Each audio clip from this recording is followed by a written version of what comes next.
Now hold up, wait a minute. Y'all thought I was finished with my podcast?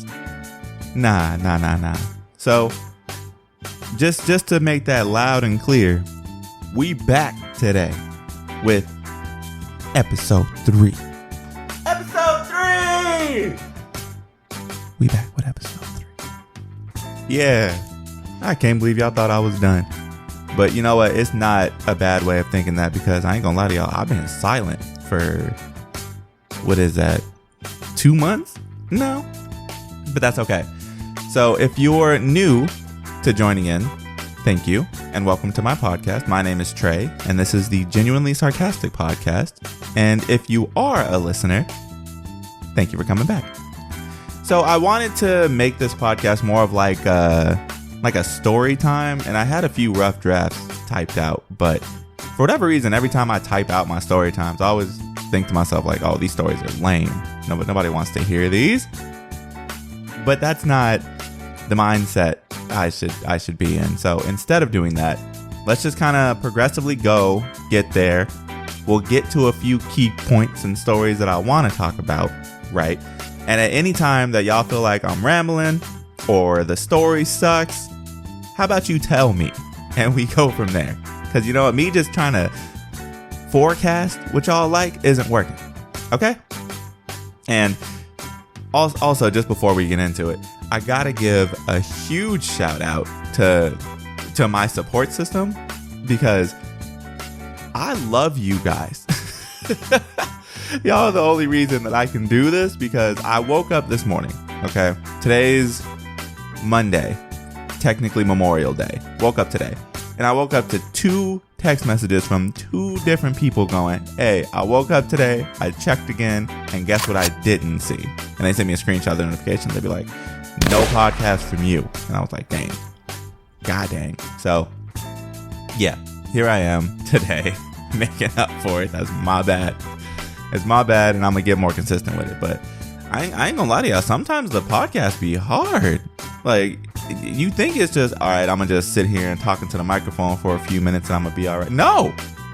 Nah. Especially when you realize that it's kind of your product, your baby that you're pushing out into the world. You start to realize that, man, you want it to be good. You want to sit down and you want to make sure that you're actually recording something decent. But yeah, I mean, that's what I thought when I first did it. And now here I am being a little perfectionist. That's besides the point. Now, a big reason as to why I haven't been uploading, just a quick little life update with Trey, right? So we are actually getting a house built, me and my partner. We're getting a house built here in North Carolina. Right now we live in Concord in a rental. The rental sucks. Concord's been great. But we're going to be living in Charlotte, the main city, Charlotte, North Carolina. And our house is getting built from the ground up. It's 2 stories. It's almost 3,000 square feet. I mean, the thing is gorgeous, right? And we can afford it in Carolina. Couldn't afford it in Arizona. Moved to Carolina. House is currently being built.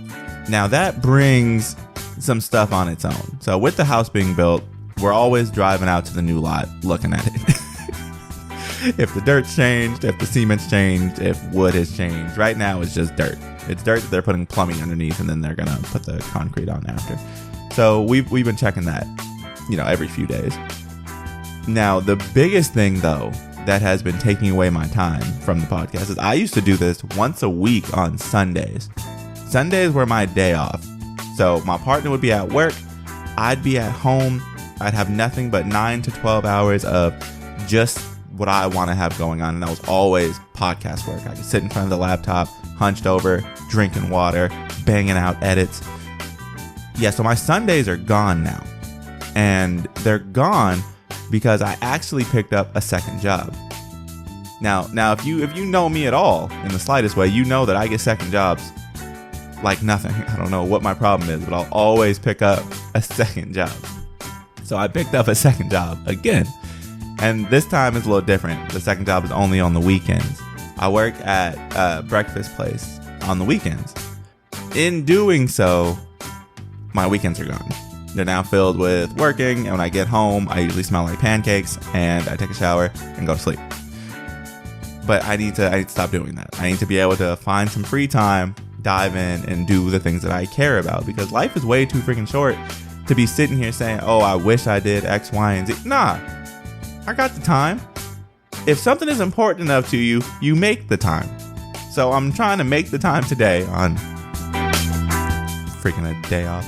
But I'm trying to make the time today to do the things that I love doing. So here I am talking to y'all. So I appreciate you if you're listening. Thank you so much. Yeah, that's been why I've been a little bit thrown to the wind these days. Now, that restaurant alone, working in that restaurant is different than what I'm used to, for sure. The restaurant industry is not a call center. The restaurant industry is not corporate America. It's not a bank. It's just completely different. So you're not really focused on customer service skills at all. Most people that work in the restaurant industry that aren't servers, if you're not a server in the restaurant industry, you don't care about customer service. And I'm learning that heavy, right? So in my restaurant, I have multiple bosses. Multiple. So it gets hard sometimes to differentiate who I need to talk to for different issues. If I drop a plate on the floor, who do I talk to? If a customer's pissed off, who do I talk to? If the food is now cold, who do I talk to? I have no clue. There's 4 or 5 of them, team leads all over the place. They all do different things, or kind of the same thing. I'm not entirely sure. But I don't know who to talk to. So I just kind of don't talk to anyone. So my game plan is usually to go in. My job is to run food. So I go in, I pick food up, I run it to tables, and I try to do that for 8 hours a day, really without opening my mouth. Because every time I open my mouth with a question or something inquisitive, something that I feel like can make me better, truth be told, y'all, I get pissed. I get mad at the people I'm asking questions to, because I've been here 2 months, 2.5 months, maybe. And I only work the weekend, so I've only been there a few days. I don't even think I've been there 2 weeks total. So when I ask you a question, I don't know what I'm talking about. I need you to tell me what I'm talking about and answer my question. Why is it every time I ask somebody in leadership what to do, they look at me like I'm crazy? Like I made it up? Like the question I'm asking, it's never happened in the years they've been in the restaurant business. So yeah, I gotta leave that be, because the last time I asked somebody a question, they looked at me and said, they looked pissed off, right? They looked annoyed that I asked them a question. And I looked at them, I'm like, why you always gotta be annoyed when I ask you a question? My man looks at me and goes, it's not that I'm annoyed, it's just you're asking me questions you should already know the answer to. And I'm like, I never just hit the pause button so fast in my life, because I've only been here 6 days. What do you mean I'm supposed to know what I'm asking you? That wasn't the play at all. And I follow up with, I've only been here 6 days. What are you talking about? He looks at me again and goes, that's by choice. And I almost lost it. I turned around and walked away. Because it's either A, smile and wave at this man, and I'm not doing that. B, go off, because I was upset at that point. I've been in my job for 7-8 years, and if I got a new hire on and they ask me a question, I go, you should already know the answer to that. What? They're never going to ask me a question again, and then I'm going to deal with them messing up constantly because they're too scared to talk to me. That was just bad leadership 101. Or 3, ignore it, walk away, because it's not my job to lead or manage there. I love turning my brain off at this place and going home. I love it. I don't manage. I'm not in charge of anything. I'm not in charge of anything.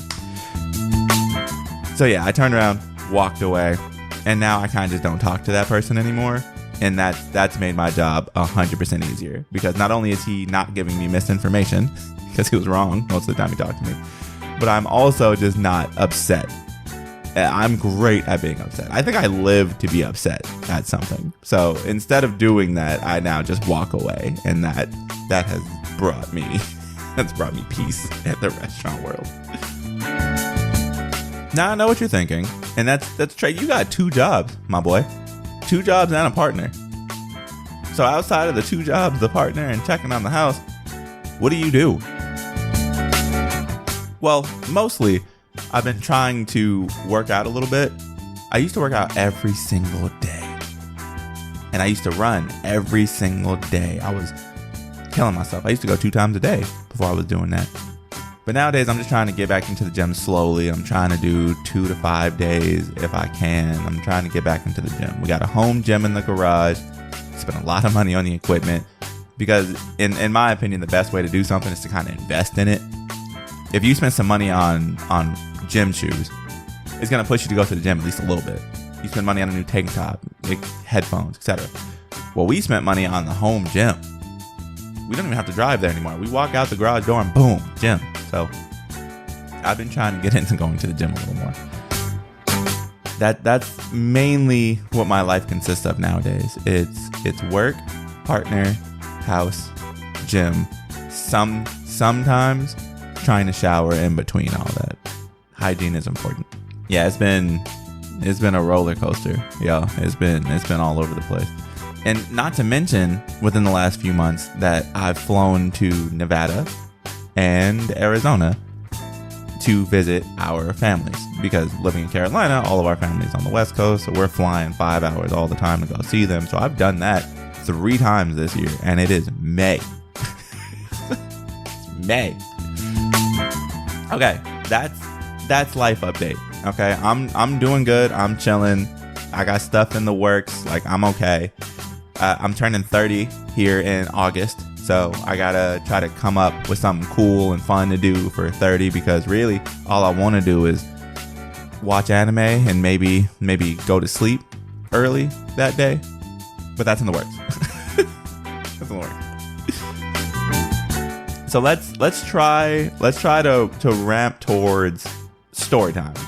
Okay, I was supposed to be doing story time forever ago, and I still haven't really gotten to it. I spent way too long on the life update. So I have a few stories that I can throw out there. The restaurant one was, I guess, kind of a story, kind of part of the life update. But one of the stories that I wanted to dish out there was when I went to Flagstaff. I forgot how old I was. It had to have been 18, maybe 19 that I went to Flagstaff. So let's set the scene, right? So out of high school, out of college, I now have fallen into a friend group that I didn't talk to in high school. I knew who they were, didn't talk to them. One that I ended up going to college, and the people that I talked to in college, they were also friends with this friend group. So they're kind of not following me, but I'm seeing them even after high school. They're now in college. I leave college. I'm seeing them outside of college. So now I'm interjected into this friend group. And it's huge. It's full of a ton of people that I knew and knew of. Lots of them. So I'm now interjected in this friend group. One of them was kind of like an antisocial, weird, hunchback kind of dude. You know, you have a good mental image. He wasn't just off the wall, but like he was socially awkward. He was the one that everyone makes fun of in the group. He was that guy. And there was nothing wrong with this boy, right? So me and my friends, me and the other dudes in the friend group, we decided that, hey, for whatever reason today, we're gonna get this guy a girlfriend. We're gonna get him laid. We're gonna do something. And the easiest way to do that is to push him towards the single person in the friend group. The one that we don't know if they have any crushes or boyfriends or anything like that. Let's just get them together, because relationships aren't hard. You push two people together. If they're charged enough, they're gonna do it. So we were pushing this for weeks. We were making dates for everybody and not showing up, and only they would show up. We were in the Twitter. We were side tweeting. We were subtweeting them all the time to get them talking. We were throwing them at each other in the group chat. You know, I was gassing him up to her, and I assumed they were gassing her up to him, and all kinds of stuff. And eventually we get them together, right? It's a hype moment. They're officially dating now. Now we're all sick of it because they're so lovey-dovey, right? So we did it. We did it. This was all in Phoenix, by the way. I know I was talking about Flagstaff earlier. This all happened in Phoenix. So they are now together. Couple, boyfriend, girlfriend, whatever. Of course, something that we manifested, lab built for the most part. They ended up breaking up. That's not our fault. Can't blame us. They broke up. So once they broke up, old girl went to Flagstaff. She was gone. I forgot why. She was either in school or family or whatever. I don't actually know like meat and potatoes of the story. But she's gone. They break up. She's gone. Maybe for the weekend. I don't know. I don't remember. I had just gotten my first adult job at Discover Card while all this is happening in the background. I'm now working at a call center in Happy Valley. My first real big boy, big paying job. I'm ecstatic. I'm happy. The benefits are great. The pay is great. I'm maybe 2 weeks in. I'm still in training. It's a click to chat role in collections. Super easy. Now, on a weekend, my boy goes, hey, I'm driving up to Flagstaff to get old girl back. You know, all your old college friends are still there in college. I'm sure you would want to go. Like, do you want to ride up with me? And I go, yeah, absolutely. We'll be back before Monday, right? And he goes, yeah, 100%. And I go, great, because I have a job. Can't lose a job. Can't miss a day. They said don't miss any time in training. I got to come back. So we're good for that. He goes, yeah. I say, bet. We drive out there. It's a good time. The 2-hour drive there always flies by. I see my old college friends, my old college roommate, a bunch of the friend group that was down for summer. They're now back at the college. Like it was a good time. It was a great time. A few days in, the boy crashes his car like twice into the backs of other cars because it's snowing and he can't drive in the snow. So he's already bumped, smashed 2 cars. And these are all parked cars. So he, of course, backs up and we drive away. We're responsible. We don't know what's going on. Don't judge us. We drove away. Now, I did barely see him while we were in Flagstaff because he was on mission, get the girl back. So the whole time I'm hanging out with my old roommate and his friends. We're playing video games, eating food. It's a good time. We're walking the dorms to the other people I used to talk to. It was great. I definitely am glad I went. I missed it. I was missing it.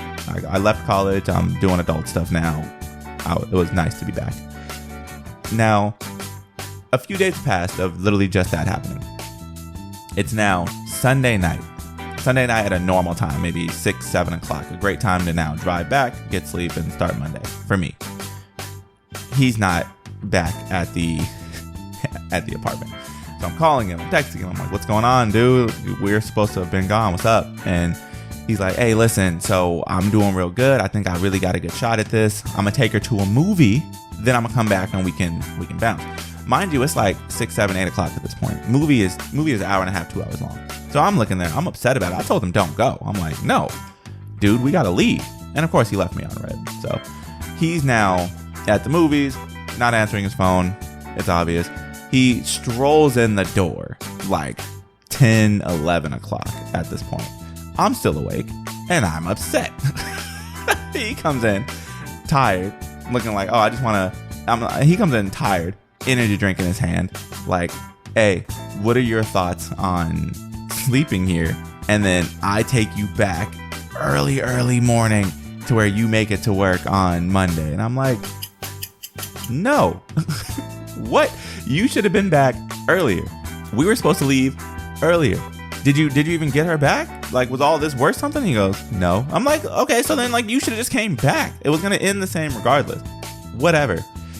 Get up, let's go. And mind you, I don't drive at this point. I don't have a license. I don't have a car. I'm the most child adult that you can have. I'm fresh out of college. I'm pretty sure I'm taking the bus to the place that I work. He drove us here. He needs to drive us back. So I'm like, let's go. Get up, figure it out. You had all the energy for her. You need 2 hours for me. Let's go. So he's like, bet. So he takes his energy drink, chugs it. He's like, all right, I'm good. Let's go. I bet. Let's go. So we leave. I say bye. We leave. We start driving on the freeway. I literally remember us getting onto the big freeway that takes you from NAU, Northern Arizona University, in Flagstaff, out back towards Phoenix.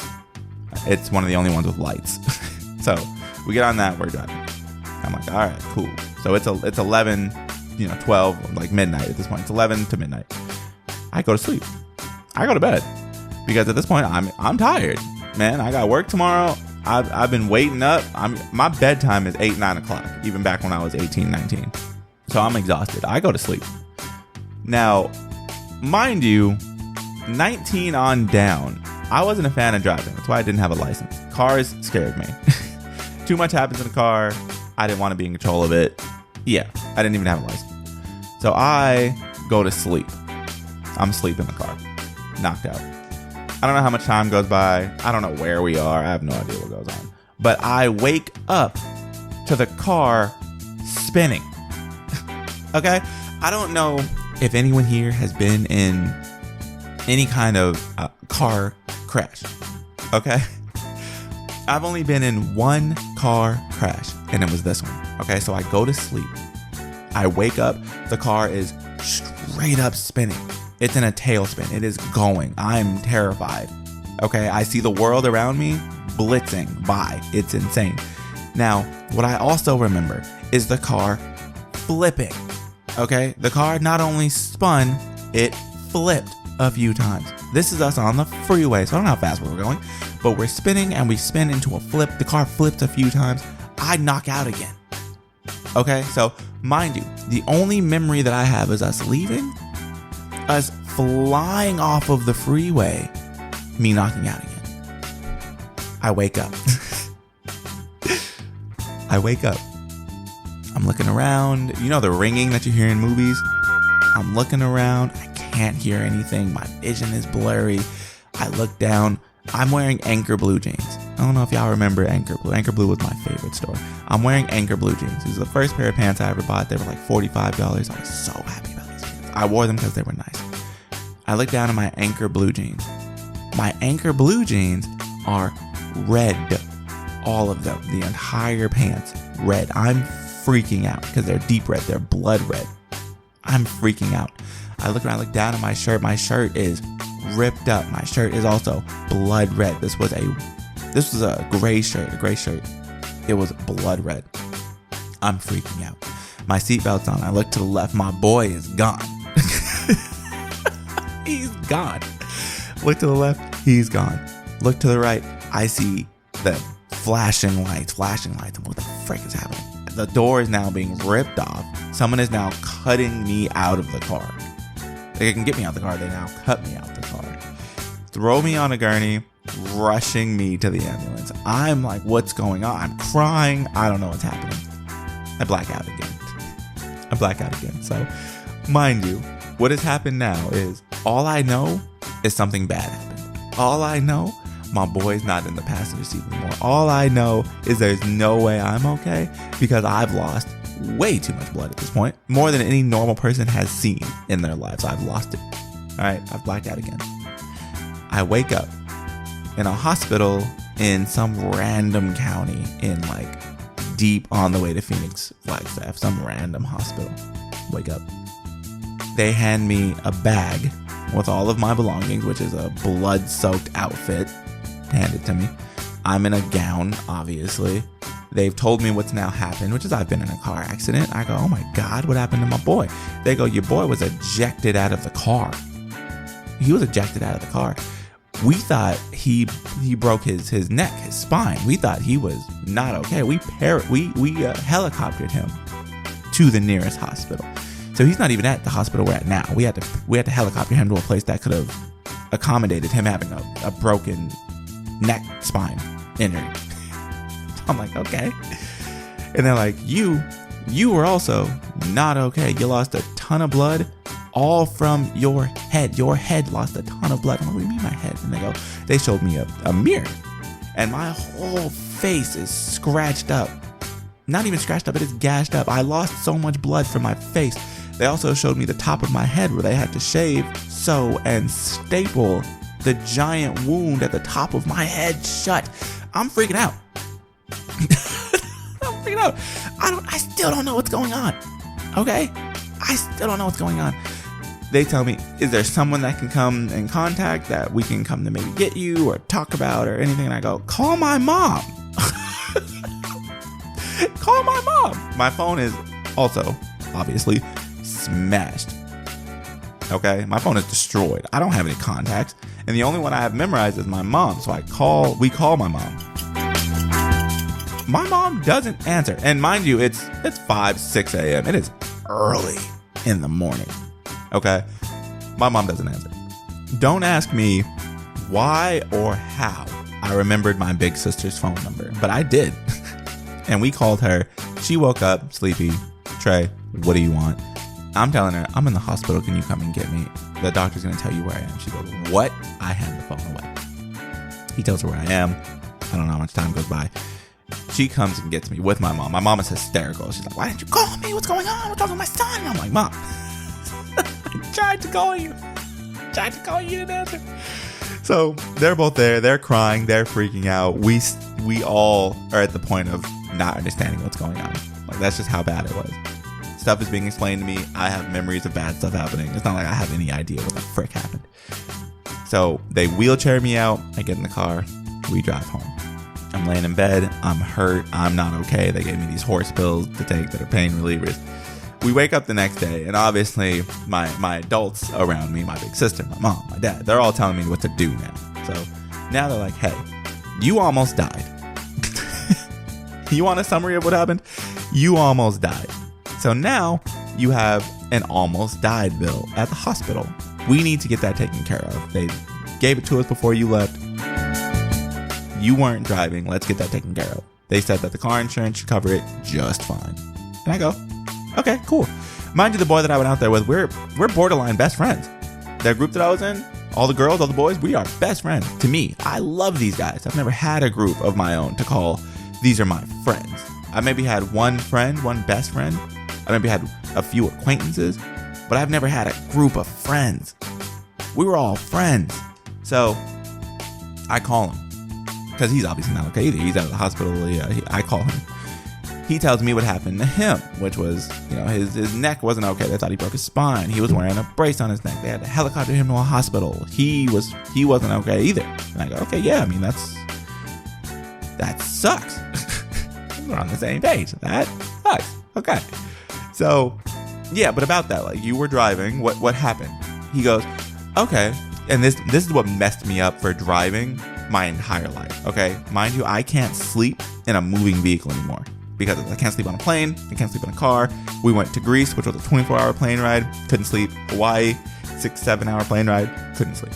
And I can't sleep on a plane or a moving vehicle because of this, because obviously it spun out and I almost died. But my boy tells me, he goes, so what happened was we were driving, everything was fine, and then out of nowhere, the steering wheel, it locked up. The steering wheel just locked up, and and I couldn't do anything, and we spun out of control, and that's literally what I remember, and I'm like, oh my God, that's crazy. That's crazy, oh my God. So now, when I go to take my driving test, or I'm driving in general, I was so scared of the steering wheel, like locking up and me just flipping over again, because that's what I was told. I have no reason to disbelieve what just happened. That's what I was told. So I get off the phone. I'm still on the phone. And I go, dang, that's crazy. So we need to get it taken care of, though. They said that since you were driving and I was in the passenger seat, the hospital bill, the car insurance should cover it. They have some kind of bodily injury for the people that aren't driving coverage, whatever. Even with the cheapest liability insurance, they have this that covers the person that's in the car. And then he goes, yeah, bet. I have car insurance. I'll get it. I'll send it over to you. It should cover your bill. It should cover my bill. It should be fine. And I go, great. Hang up the phone. Now, not only am I freaking out about the cars locking up, but I have my family better. They're like, okay, so the bills are good. You have your medicine. Like, we're upset, but you're going to be okay. You almost died. We're all pissed, but you're going to be okay. Great. A few days pass by. He never sends me anything. Call him. I go, hey man, so I still need the insurance to send over to the hospital.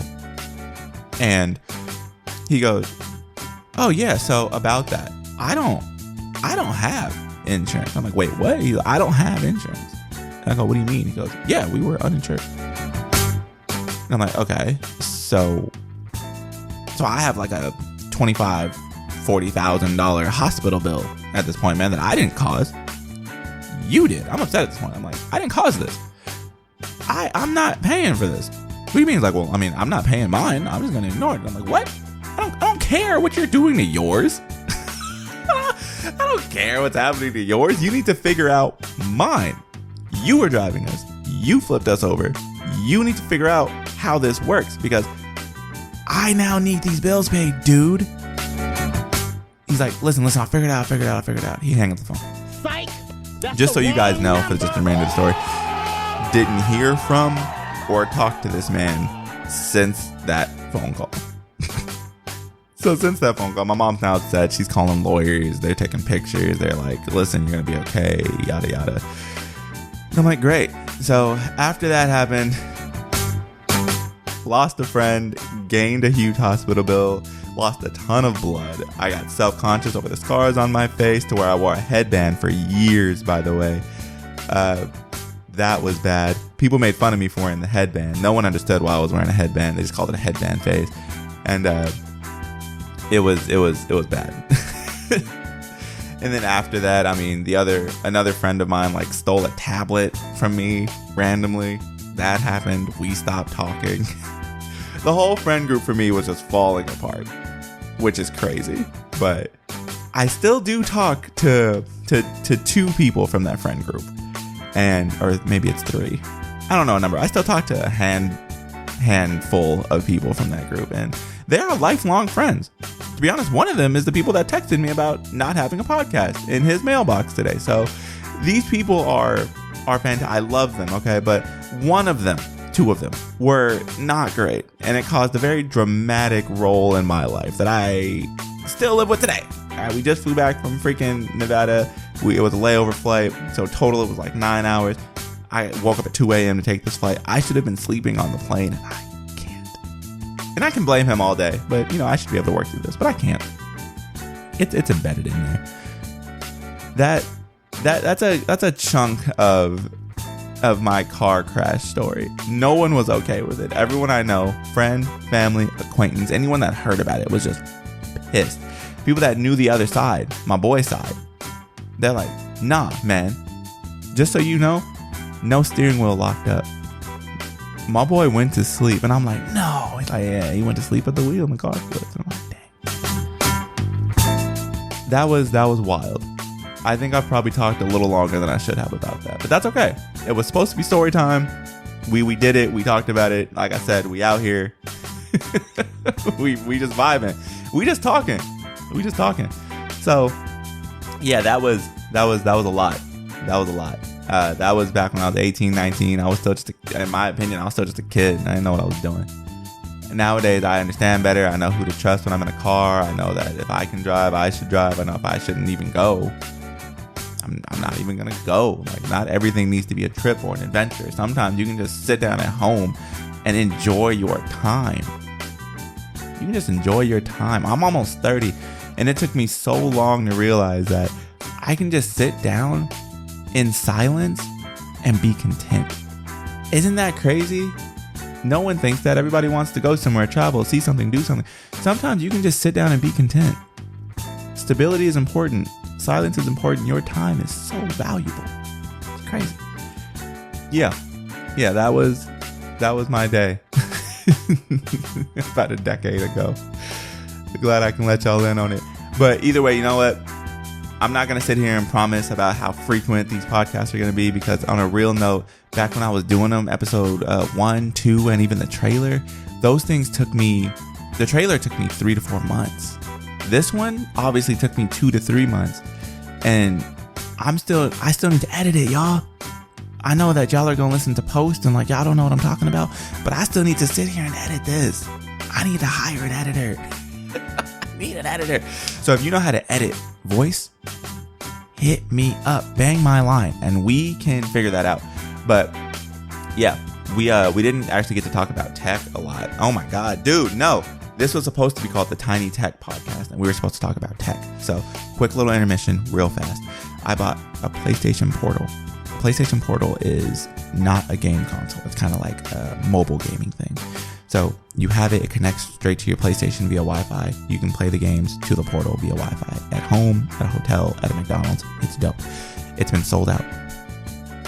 You don't get these things for under $250, $300, $400. People are selling them like crazy.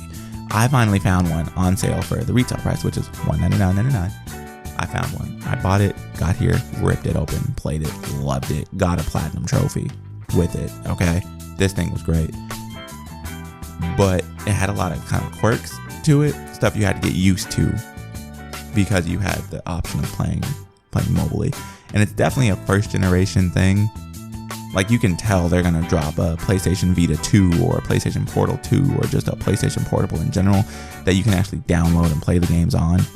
You can tell it's just a step in that direction. So for $200, it didn't even have an OLED screen. It had an LCD screen. Whatever. For $200, I paid for a PS5 controller cracked in half with a screen on the inside, and it was amazing. I recommend it. If you just have $200, do it. If you have a PlayStation and you have $20, do it. It is great, and a good Wi-Fi connection. It's great.